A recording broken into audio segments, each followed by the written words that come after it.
Well, you were on the first episode of Rip the Fence, so congratulations to that.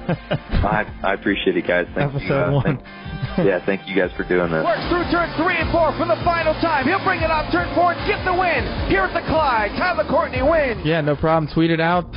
Let the Frolic know. Let everybody know. All right? Yeah, we can do that, buddy. This is Rip the Fence. Call me Big Daddy. Presented by O'Reilly Auto Parts. Yeah, you damn right I got time out there. Also brought to you by Hercules Tires.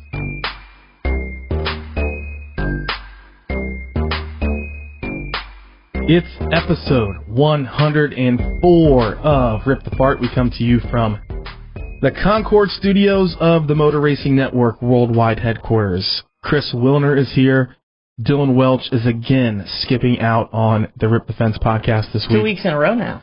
I believe he's retiring. I mean, we got to episode 100. He has just decided to become a part-timer.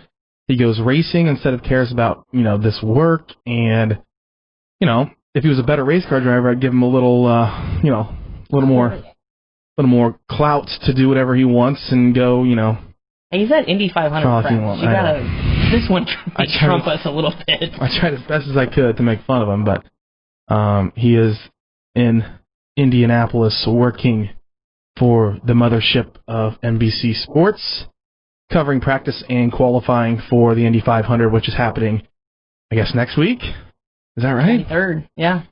Boy, it's here already. I know. That's big. So no fans at the Indianapolis Motor Speedway, as we talked about last week on the podcast, but doesn't mean we're going to drink less. Certainly not. I'm still getting up at 5 a.m. 5 a.m.? Dude, we used to roll into the track and crack it as soon as that cannon went off. Oh, yeah. Boy. You got to do it right. Wake up at 5 a.m., and what are you throwing down there? PBR? Miller Lite. Oh, yes. Miller Lite. Yeah. You start off with Miller Lite. You got to support the pencil group. See what group. happens after that. Yeah. Well, Fireball. Oh, boy. I gotta find my way to my seat first. That's my go-to. Nice. But yes, it's going to be fun to watch to see what happens at the Indianapolis Motor Speedway. Tons of racing that we've had this week. Yeah. The Midgets raced in Pennsylvania. Well, tried to a lot. Midget Week Easter Midget Week turned into Midget 2 days.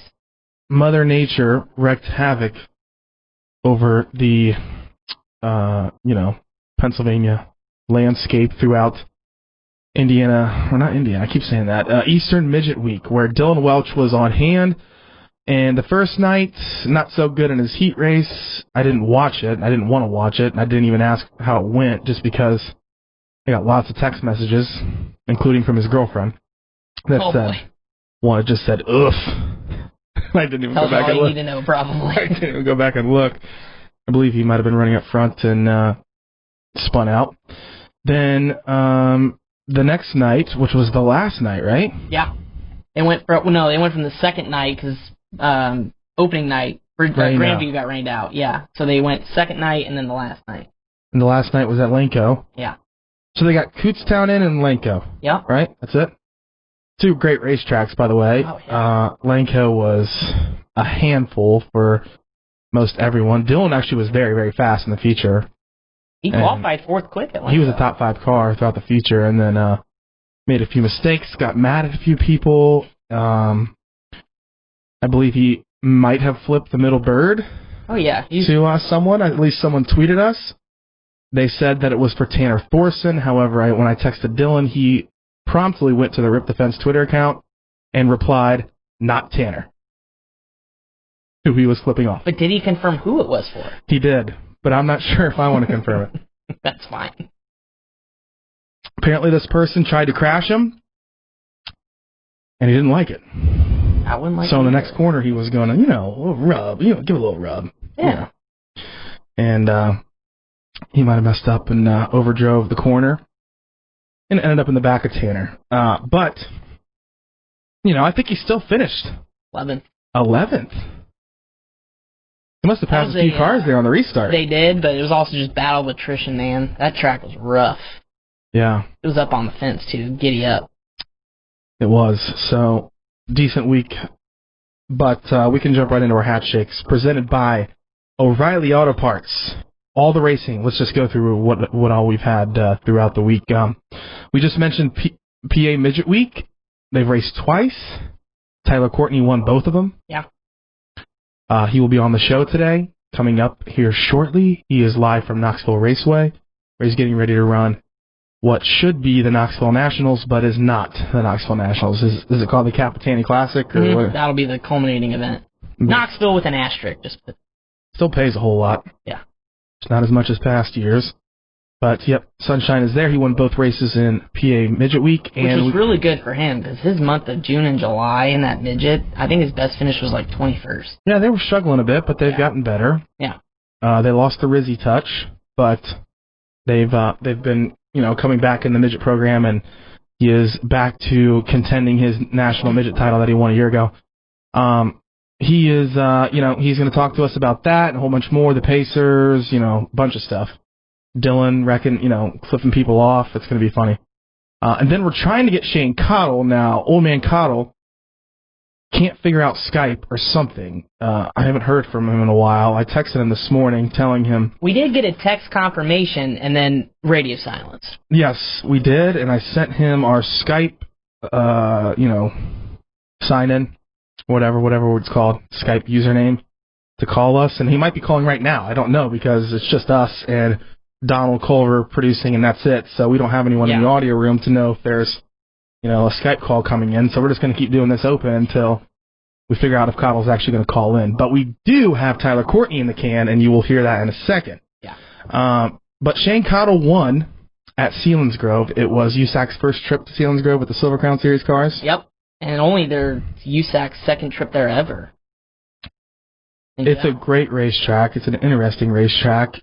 It's typically for winged sprint cars, but it's funny, when the Silver Crown cars come there, all the wing lovers are like, man, these cars are the greatest things ever.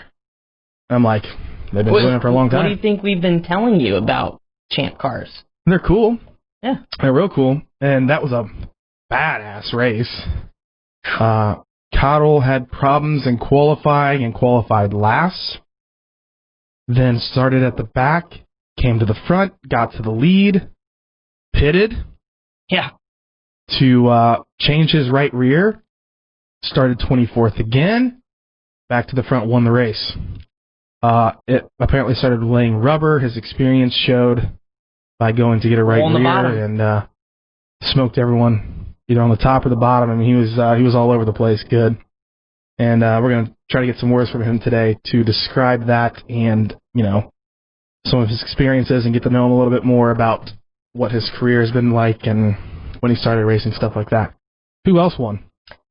Let's see. Well, Power Eye had the same Mother Nature issues, raining out the final night of the Ironman 55. Opening night, though, went to Spencer Basin, who came back for a little taste of midget action, so it was a good win for him. Power Eye War Sprints were on track at Oski for the Ultimate Challenge. Don Dowd Jr. Donnie.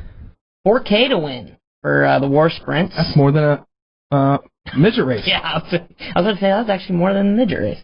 And then you've got all the USAC, IMRA Speed 2 midgets. Shane Morgan won at Spoon River. Midwest Speed 2 was Aaron Leffel, and Eastern Speed 2, Jessica Bean, for her second win. But sprint cars were off. Everybody get ready now for a big week in Indianapolis. Coming up, Indy 500 weekend with Silver Crowns, sprint cars, and pavement midgets. IRP. Yeah. It's going to be big. I saw the Macho Man, Brady Bacon, won with the sprint cars, East Coast sprint cars. Oh, yeah, he did win at Selinsgrove. At Selinsgrove. Bobby Ballou took a big old tumble. Something broke on that car going into one, and it was... I didn't see the replay. I need big old flip. Man, he's taking some big ones, but that one looked like it hurt, Bobby. Hopefully you feel better. Want to give a hat shake to the Indy Mile. It's coming back, baby. Did you look at my sheet up here? Fine, I won't give my hat shake to the Indy Mile. That's yours. No, you're fine. I'm going to give mine to the baby-faced assassin, Seabell. Yeah. Big-time contract. Bring the money, baby. Seabell going that movie, racing Show for Me the Money? Gibbs. Jerry Maguire, Show Me the Money. The 20 car. Christopher Bell continuing his Cup career during his rookie season, and it just, of course, was announced that Bob Levine was shutting down their program or selling it. They sold it to Spire. But, yeah, so Seabell taking old Eric Jones' ride, and we'll see where Eric Jones lands. But that's where my O'Reilly Auto Parts Hat Shake of the Week is going to go to Seabell. I saw Mark Bittner won. Oh, he did? Yeah, in Trenton. Oh, no, of Trenton. Oh, he's from Trenton. I'm just going through our Twitter. We came prepared. His second career series victory at New Egypt Speedway for the USAC East Coast cars. So they raced twice. So they raced at New Egypt, and they also raced at Selinsgrove. So congratulations to the winners. If we're missing you, I'm sorry. I know there was a wingless sprint car race in Wisconsin when we were there. Crispy. Postman went, but he didn't stay for it. He saw the wingless Wilmot. Wisconsin wingless series. Maybe by the end of the segment, I'll figure out who won that. But we're struggling. So the Indy Mile, that's your handshake? Yeah, I mean, well, I'd give it to USAC and the promoters of that race. I mean, think of what 2020's done, canceling all these races, from Knoxville to, a lot of big events throughout the year, and then you finally get some good news that what we thought was the last Hoosier 100 last year with Sunshine, who we'll have on, winning it. Now we get at least one more. I know part of it had to deal with what was supposed to be a transformation of the Indy Mile to a stone surface was delayed because of COVID, so I guess we benefited from that a little bit, which I'll take. So at least one more. I think this is the 65th Hoosier 100 that'll run Indy 500 weekend here coming up next week. But, I mean, it's finally giving some fans, motorsports, especially in the dirt community, something to cheer about. So hats off for them for taking advantage of the situation, and I know everybody's, who's involved is excited, and basically anybody who's fans of USAC, dirt racing, open wheel racing is excited to at least see one more. So it should be a good race. It should, and I'm excited. And Sunshine, of course, won the last Indy Mile race, the Hoosier 100. Big old crash from Chris Wyndham on that one, and that's one of the Hoosier 100s that will stick out in my mind. Of course, the one that I call with Levi Jones, but that was a big crash from Wyndham. He had a few big wrecks. Dude, because he crashed in the Indy Lights. Yeah, he crashed in the Indy Lights race, and he had a tough time in May, but won a lot of races following that. The Wisconsin Wingless Series, so they ran non-wing crate sprints. They had 34 cars. Wow, that's a big car count. Wow. Nathan Crane, congratulations on winning with the Wisconsin Wingless Series. There we go. We got some love in for the Wisconsin folks. This cheese curds, oh my God, they're to die for. I think we also drank enough Spotted Cow for another year. I might have found the greatest beer ever. Like, ever. I mean, I know the hype. I mean, everyone in NASCAR talks about it. Everyone knows it's big. But until you taste that Spotted Cow, it's perfection. It's a perfect beer. Did you like it better draft or in the bottle? I didn't care, but draft. I think I like draft better. Yeah, I think it's one of those you got to let it breathe a little bit. But, I mean, holy cow. If you've never been to Wisconsin or are planning a trip, go pick you up some because it's good. Spotted Cow sponsorship, not any money, but we put plenty in our gullet over the past week. We cleaned house. Before we get to Tyler, pristineauction.com, free $10. Use the promo code RIP. You, of course, saw this weekend that it's on Dylan's cars, it's on Seabell's, it's on all the people's cars at Chad's shop. Because Jared has supported Chad for a long time. They've won a lot of USAC races together. So, RIP, use the free promo code $10 where you can buy all sorts of stuff that being auctioned off, whether it's sports, music, movies, art. There's tons of stuff on there. pristineauction.com, free $10. All right, Sunshine is next. Hopefully we're going to talk to Shane Cottle. If he answers. If he doesn't, we'll just come back after Sunshine and wrap up the show. You are listening to the Rip the Fence podcast.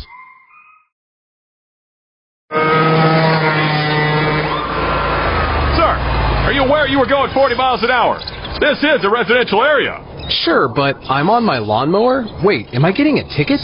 No, I've just never seen anyone top 9 miles an hour on one of those bad boys. And mow their entire lawn in 30 seconds? What got into you? Well, it did fuel up at Sunoco this morning. At Sunoco, we know how to fuel peak performance. We've been doing it for American racing for over 50 years. Fuel your best.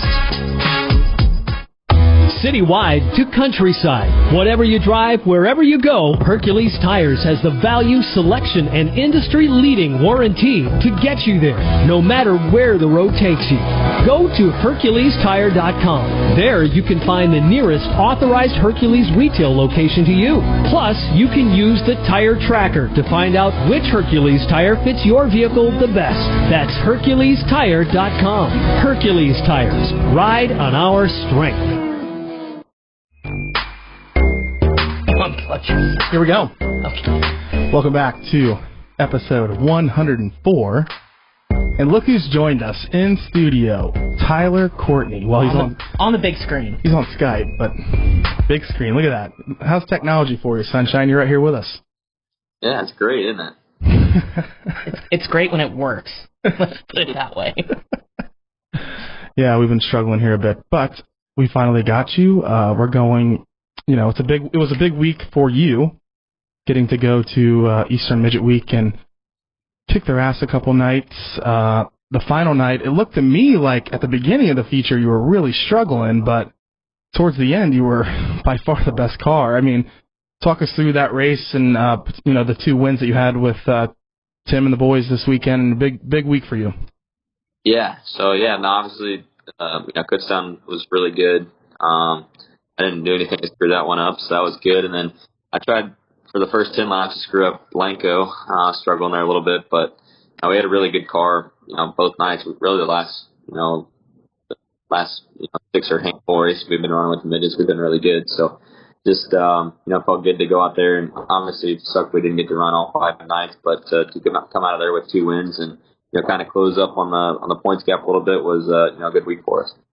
Yeah, and you mentioned Lenko almost trying to give it away there. Describe what it's like. I know you hit the kill switch. How do you do that for those of us that may not know, the proximity of the kill switch to the car? And B, how did you get lucky enough to get a little push start from Grant to keep going? Yeah, so I went down there and I kind of bounced and I must have hit it with my hand. So the kill switch is right to the right of my steering wheel. So I must have, my hand must have slipped off and hit it. And then once Grant hit me, I was looking to see if I had done anything, and I saw the kill switch was down, so I flipped it back up and fired back off. So I got lucky with that, and like I said, sometimes you got to be more lucky than good, and that's how it happens. It is that's how it works.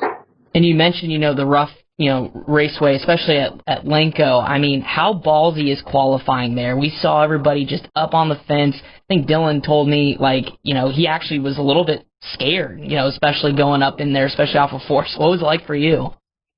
See, that's how I was talking to Dylan. He said it was the most nervous he's been, in the midget, qualifying there. And for me, that place, we're only going 40 miles an hour average, so it's not that fast. It's cool. It's probably one of the coolest to actually go to in the midgets all year. It's just it's like a miniature Eldora. It's high banked, and pretty much the guys that get up there as high as you can are going to be the fastest. So I've been good there almost every time I've gone there. I think ran second and third, and I finally the win there was cool. But yeah, that place is just really fun. I watched before we went there the first time. I watched micro races there. I was like, oh my dude, this is gonna be badass for midgets because it's like a little go-kart track for midgets, and we're up on the fence sliding each other and all the fun stuff. Mother Nature sucks, and it was a rough deal in Pennsylvania. We only got to see Dylan twice. However, we talked about the Open. The excitement of getting to see Dylan throw a middle finger at someone is the best sight you can see. Of course, people thought it was being thrown at Thorson, and it was not being thrown at Thorson. Have you ever had a run-in with Dylan? You've raced with him for a long time. And what does he say to you when you do have a run-in? I don't know if we've ever had a run. Maybe in quarter-midgets or something, but nothing off the top of my head that I can remember. But no, I don't. I think we've always ran each other pretty clean. I don't think I've ever had a run-in with him. So your brother had some run-ins in quarter midgets, I remember. I think him and my brother got into more crashes than me and Dylan did myself. I think there was a couple weeks there. I think they crashed with each other 3 weeks in a row or something like that. And but it's all right. We're all friends now, and it is what it is. Moonshine. You're in Knoxville. We were just talking about it before you came on here, and we were messing with our technical issues. What What are you doing there? You're obviously racing the wing car, getting ready to go for the Knoxville Nationals. Well, what would have been the Knoxville Nationals, but smaller payday. I'm sure you would take the payday that is given, though, I assume. Absolutely. I mean, they're still, not having the Knoxville Nationals sucks, but for them to, step up and still put a 50,000 to win race on, really incredible, really, and props to them. Should be 3 action-packed nights. I think, this race honestly probably be harder than the actual Nationals because you're not separated. It's 70, 74 cars, however many it is each night, going for 24 spots and features. So gonna be really hard, but that's why it's called racing. That's why we're here for the challenge, and hopefully put our stuff up front. Obviously, 2020's gone to hell in a handbasket for a lot of in the racing industry. Take us back to before this season, or really actually when this season kind of got restarted, and the decision to really kind of now shift focus a little bit more toward the wing car. What went into that decision, and how pleased are you with the progression of that side of CMR right now? So our decision was group really, and with our sponsor Austin, it was all just kind of direction we wanted to go with our team, what we wanted to do on the side of things, kind of grow our brand. My brand as a driver too, and we felt like we need to go that direction with the wing. It's been good. Obviously, it's been really hard. Struggled here and there, but all in all, we've had every place we stood up to, and make shows and get laps. Kind of our goal.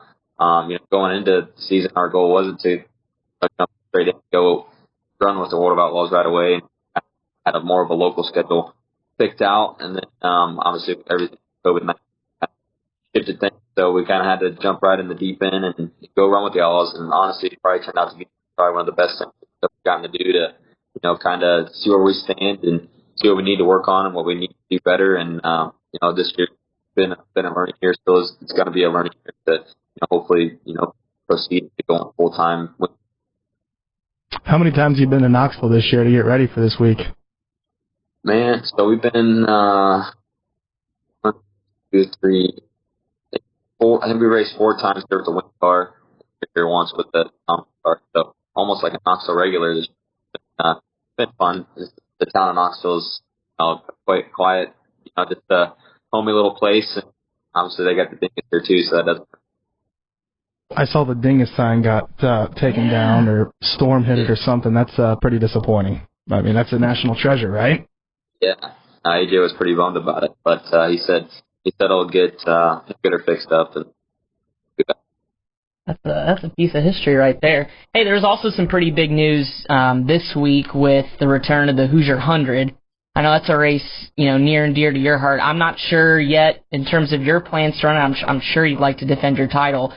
Just talk about the decision of, when that came out, how pumped you must be, because there's not only so much history in that race, but, we started racing quarter midgets like 100 yards from, the Hoosier Fairgrounds. So just how big is this for you, and how excited are you to hopefully get back there? Yeah, I'm excited. So, Hans Lean and his guys had built got a brand new car and brand new engine. They actually they went to the chassis down on yesterday to get everything. Yeah, I was excited. A little bit selfishly, I kind of wanted last year to be the last one if I was the winner. But we get to bring it back, and it's the race that obviously needs to be on the schedule every year. I don't know what happened there with the horse race they're supposed to do or that, but it doesn't matter. We get to go racing the state fairgrounds and keep one of the biggest races on the schedule alive and building. No doubt. You're not going to race the pavement Silver Crown car, obviously, at Salem. Is that something that you're interested in, though, maybe down in the future to do some pavement Silver Crown races? Yeah, I think in the future, I'd like to obviously go for the Triple Crown. Try and be one of the guys that gets to do that. Not that gets to do that. So, but just at the point of my career that I'm at right now, it doesn't doing full Silver Crown doesn't really fit in there, and so maybe that'll be something I do later on in my career, and hopefully become a Triple Crown champion. But yeah, no, I'd definitely like to do it. Just this weekend, obviously, I don't have a paper ride, but I could here at Knoxville. And it's kind of hard to pass this race up for a pavement silver. Yeah, I don't blame you there. Pays a little bit more to win at Knoxville, I would say. Just a little bit. So we, at the beginning of the year, talked about how Rizzy, you and he were teammates, and he's, been working with a different team this year. But did you guys end up splitting up as far as roommates, and who kept the dog? No. I mean, the dog's mine, but no, we still live together and still best friends. Man. Just it's a business, and obviously he went and he's with CV. They're having success, and with the Rhine Bulls, and I'm still here at Cross Marshall Racing. But no, we're still pretty much stuck at the hip. Just the only thing different is we just don't work together. So, but everything else is the same. We share the dog; he's mine, and just really nothing. The only thing different is that we don't work together. Who does Walter like more? Does he have a favorite? Whoever gives him attention more. Whoever has attention in their hands. Your friendship now probably is better than when you were working together. I'm sure there was a couple fights, no? Racing together? I mean, you're always going to have arguments, stuff like that, or disagreements, so to say. But, I think our friendship probably is a little stronger now than that we don't have to, work or see each other every day. But, no, we're like brothers, so we do. We get in fights and stuff like that, and that's always going to happen. But no, it's been great. I mean, obviously, I think we still like to be working together, but like I said, it's a business. It was, his decision to go do that and kind of branch out on his own, and I'm happy for him. He's having success, and I like seeing him have success. So obviously, just as a friend, it's been cool to see him, do this. Forgive me for the curse words, but if the Chili Bowl were to cancel, what do you do in January? Like, what do you do? I don't know, because if that cancels, I don't know if we're going to get to go to New Zealand or Australia or anything, so I'll probably have to actually be a normal citizen and, do Christmas with my family, do New Year's with my family and all that kind of stuff. And Who would do that? Oh, my goodness. Weird. But, I don't know. Hopefully, I don't even want to think about that getting canceled. So, but if it happens, it's obviously out of everyone's control. And but I hope it doesn't. But I don't really. I guess I just sit at home. So the other day, I'm scrolling through FanDuel, and I'm actually in Indianapolis, and for some reason, I'm watching the Pacers game. Right? Attaboy. And T.J. Warren at the half has 21. And I'm like, or maybe 30 or something. And I'm like, closer to 30. So there was a money line that said if he scores 45, you can double your money. And I'm like, he's never had 45 before, but let's put some money on it. And we put $100 on there, and boom, he dropped 50. T.J. Warren. How about that boy?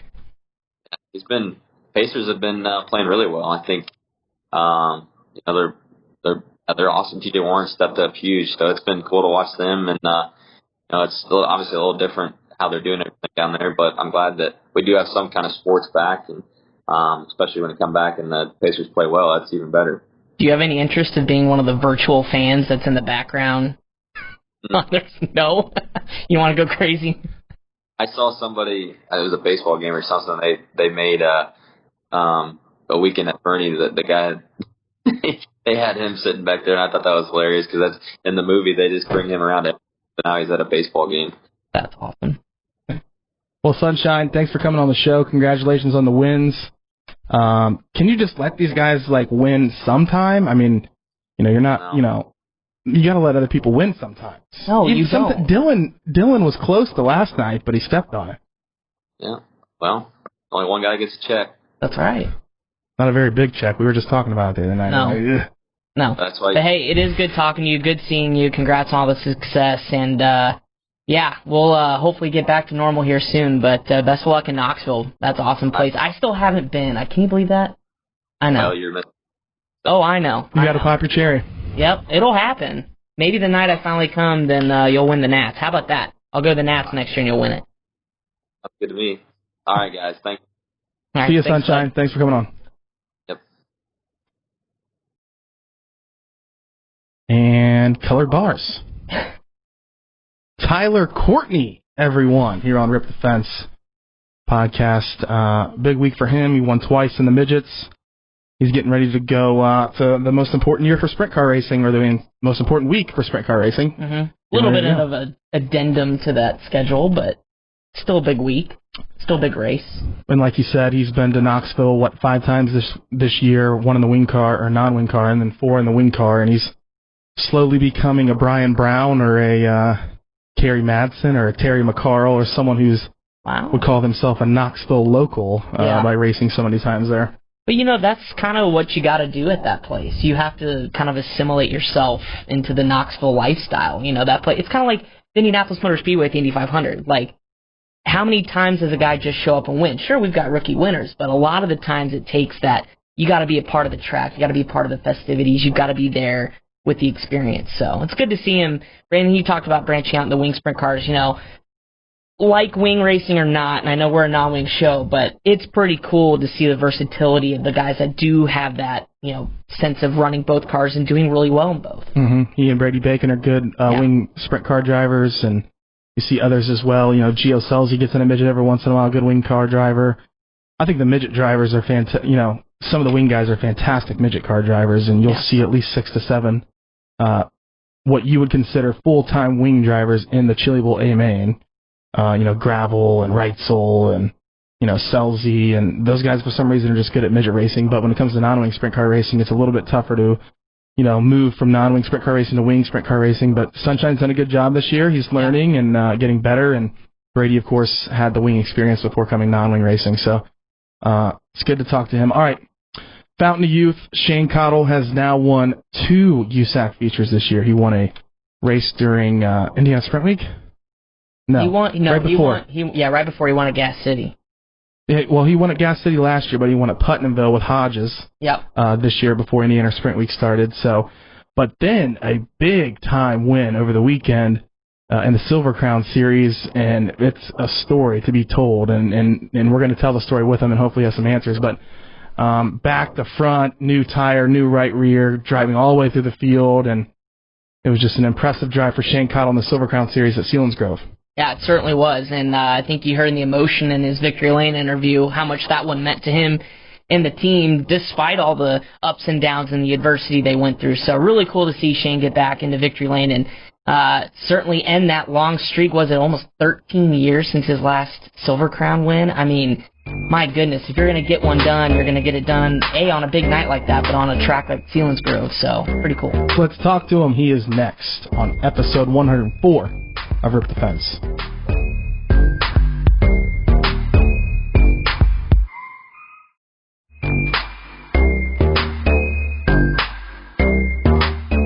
We welcome you back to episode 104 of Rip the Fence. We have tracked down a guy who really needs no introduction. He was not wearing a shirt, but now I believe he's wearing a shirt. We might not have to confirm this here in a second, but Shane Cottle, who won the Silver Crown Series race. Look at him. There he is. What's up, man? How are you? I'm doing good. How about you guys? We're doing great. Now, we have had a lot of fans tweet into the show saying, why the hell have you not had Shane Cottle on yet? Of course, you won the race last year at Gas City, and then you won a Sprint Week show. Well, I think we may have just lost him. There he is. And then he won at, of course, with Josh Hodges this year before Sprint Week started and had a good Sprint Week. Then went to Pennsylvania and won at Selinsgrove. So we've had a lot of people want your services on this podcast and to hear an interview from you. So does that humble you? How does that make you feel? Oh, it makes me feel great. Yeah, that's pretty awesome that people actually want to hear about me. Talk about your Selinsgrove win, because I mean, I don't think a race car driver could go through more ups and downs in a roller coaster in one night than you did, and then to come out on top. I mean, have you ever had a night like that you came out with a win, but so much happened in a feature race? I mean, just describe your night. Oh, it was definitely a crazy night. We started out, we was really quick, and we was on top of the charts with speed in both practice sessions, and And then, you know, we went out to qualify, and for some odd reason, the engine would not run. So, and we still don't know what we did to fix it, but we went out for the feature, and you know, we started at the end there, and then we took off, and the car kept running, and still not knowing what we did to fix it. But and then you know, we got about, I don't know, maybe 35 laps into it, and then we got into it with the lap car and popped the right rear tire, and we stuck it on the inside wall. And at that point, I was over it, and I said, you know what, heck with it, I'm done. Let's just try again the next time. And they said, nope, just get in, and we'll change tires, and we'll go back out, see what you can do. So they did, and so we took off, and you know, I was really upset for a while because I was driving a little crazy, and I had to settle myself down and you know, just start making good laps where then we started picking cars off once I settled myself down, and then we just got up to, you know, with 7 laps to go. I was running 7th, and I thought, wow, I'm going to have a chance to win this thing. And by golly, you know, a couple of them had flat tires, and then, you know, they had just yellow after yellow, and it helped me out a bunch. And, you know, we got around him on the white flag laps, and, you know, came home with the victory. But it was definitely a long night, and, you know, without the crew pushing me, you know, telling me to get back in it, and heck, I was over it. But you know, it was definitely a wild night. Wow, that's insane. That's a great story. What lap did it start taking rubber that you noticed?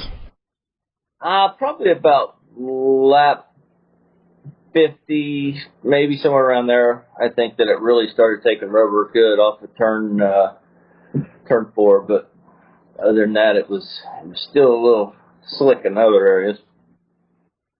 And you were up running the bottom, and then you've got those last couple cautions. You finally get by Leary, and then he gets put back in front of you for that final restart. What were you thinking going into that final restart, knowing that you had previously gotten by him? Was it more of just, I got to do that again, or do you think now you got to change your strategy because he probably saw your cards a little bit? Yeah, I figured that he was going to be on block mode, you know, as he was. I mean, I was just a lot faster than he was, you know, coming up to speed, and you know, he seen me down on the inside, and we actually got together at one point where, you know, he was whining, and I took the paint off his tail tank, but you know, if he had kept running his normal line, I wouldn't have ran into him. But it was, you know, he came off of turn 4 on the restart and just went straight to the bottom, you know, just trying to block my line. And luckily I went around him on the outside and had enough speed to, you know, to get into turn 1 before he did. Who was spotting for you? You know what? Truthfully, I have no idea who that guy was. He came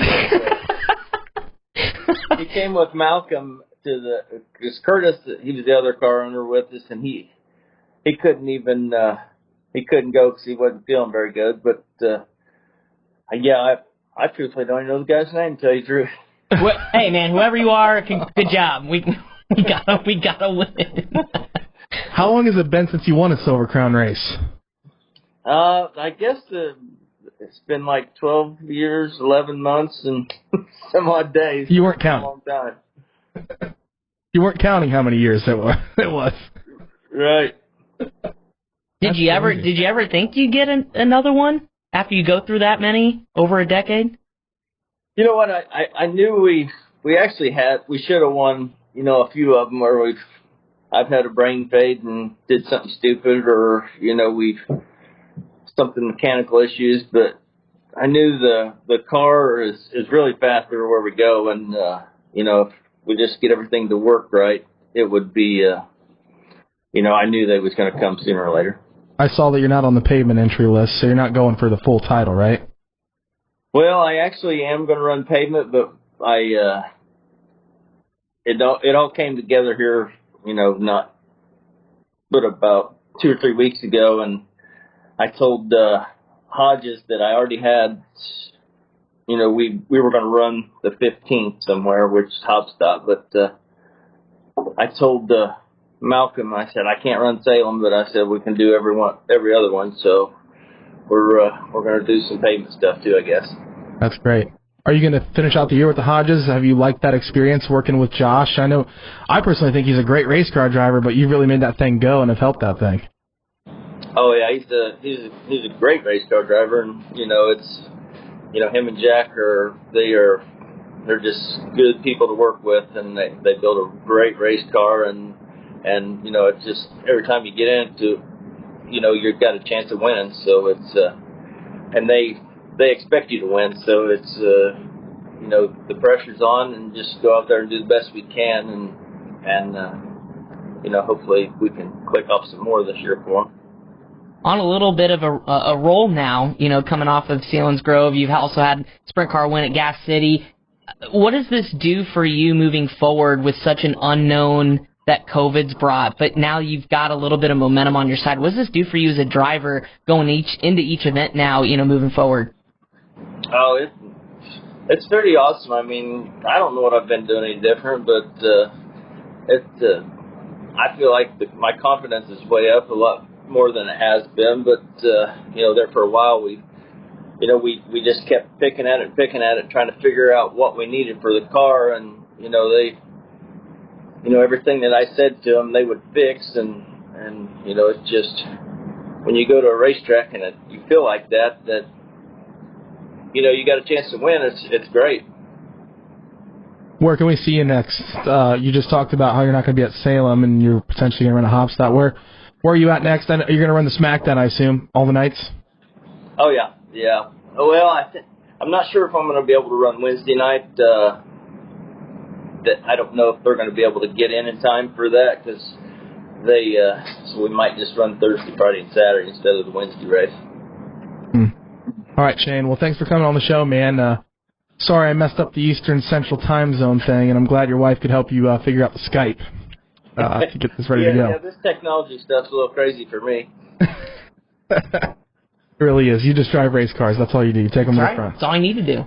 Shane, thanks for coming on, man. It's good to talk to you, and congratulations on the win. Yeah. Appreciate it, guys. See ya. Thanks. Shane Cottle, everyone. How about that? The Throttle, as most of you know. Great race car driver. He's done a ton in Indiana, winning a bunch of big races. Of course, he mentioned 12 years ago he won his last Silver Crown race. He's now won his second, which was at Selinsgrove over the weekend with USAC. So we had sunshine. We finally got Shane. That's good. Yeah, it was really cool to talk to Shane. We did our jobs, right? Yeah, we passed. Barely. You think Dylan will approve of the show? I hope so. It doesn't really matter if you approve I won't have because he's not the executive producer.